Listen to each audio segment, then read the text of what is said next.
South কোরিয়ার বিখ্যাত দেগু সিটিতে এখন শরৎকাল শুরু হয়েছে।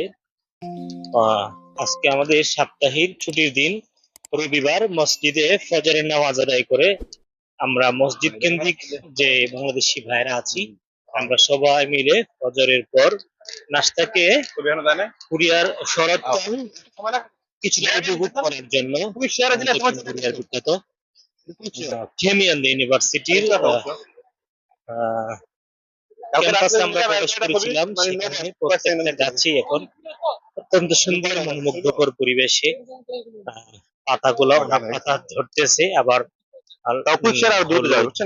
লাল বর্ণের পাতাগুলা অত্যন্ত মনোরম ভাবে প্রকৃতি সেজেছে। খুব ভালো লাগছে। বিশেষ করে আমরা তো এক একজন এক এক কোম্পানি থেকে সপ্তাহ শেষে শনিবার দিন আমরা মসজিদে আসি। তো গতকালকে আমাদের দিনে সমস্ত প্রোগ্রাম শেষ করে মসজিদে ছিলাম আমরা। ফজরের নামাজ জামাতের সাথে পড়ে তারপর নাস্তা করে আমরা বের হয়েছিলাম। সময়টা অত্যন্ত আনন্দের সাথেই কাটাইলাম এই যান্ত্রিক জীবনে। যদিও এখন আমরা আবার প্রত্যেকেই গন্তব্যে ফিরছি। এখন আবার মসজিদে গিয়ে সবাই সবার কোম্পানিতে চলে যাব। সেই আগামীকাল সকাল থেকে আবারও সেই যান্ত্রিক জীবন শুরু। এভাবে গোটা পৃথিবীতে প্রায় 1 কোটির উপরে প্রবাসীরা এভাবেই তাদের জীবন কর্ম পরিচালনা করে। 1 সপ্তাহ কাজ করার পরে হয়তো পৃথিবীর অনেক দেশে সপ্তাহে ছুটি, অনেক অধিকাংশ দেশগুলোতেই রবিবার দিন হয়ে থাকে। মধ্যপ্রাচ্যের কিছু মুসলিম দেশগুলোতে শুক্রবার দিন ছুটির দিন থাকে। তো আমাদের দক্ষিণ কোরিয়াতে রবিবার দিন আমাদের ছুটির দিন।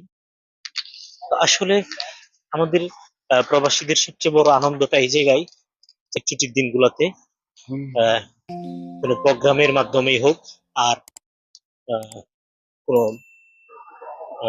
বন্ধুর কোনো পার্টির মাধ্যমেই হোক বা মসজিদ কেন্দ্রিক হোক, প্রত্যেকটা প্রবাসী এভাবেই বন্ধুদেরকে নিয়ে একত্রিত হয়েই তাদের সারা সপ্তাহের ক্লান্তিটুকু মোচার চেষ্টা করে।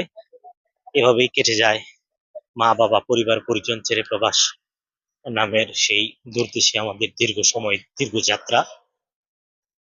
আমরা দেখব সিটিতে যে আমরা যারা থাকি, আমরা চেষ্টা করি আমাদের সেই ছুটির দিনে আমাদের বাহিরের অন্যান্য প্রোগ্রাম গুলাকে সংক্ষিপ্ত করে আমাদের মসজিদের যে সাপ্তাহিক আয়োজন গুলো আছে, মসজিদ আবাদের সাথে দিনের কাজ গুলাকে আমরা প্রাধান্য দিয়ে একটা দিনী পরিবেশ এই দেশে, নন মুসলিম দেশে আমরা কায়েমের সামান্য একটু চেষ্টায় প্রত্যেকের কাছেই দোয়া চাই। প্রত্যেকেই সকল প্রবাসীদের জন্য দোয়া করবেন।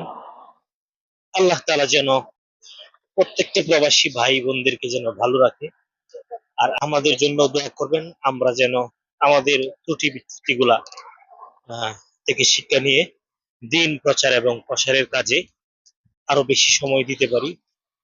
আল্লাহ রাব্বুল আলামিন যেন আমাদের এই ভুল ত্রুটিগুলা ক্ষমা করে দেন এবং দিনের কাজে যেন আরো আগে বাড়িয়ে যেতে পারি। সবার কাছে আজকের মতো এখানে বিদায় নিচ্ছি। সবাই ভালো থাকবেন, সুস্থ থাকবেন, আমাদের জন্য দোয়া করবেন। আসসালামু আলাইকুম ওয়া রাহমাতুল্লাহি ওয়া বারাকাতুহু।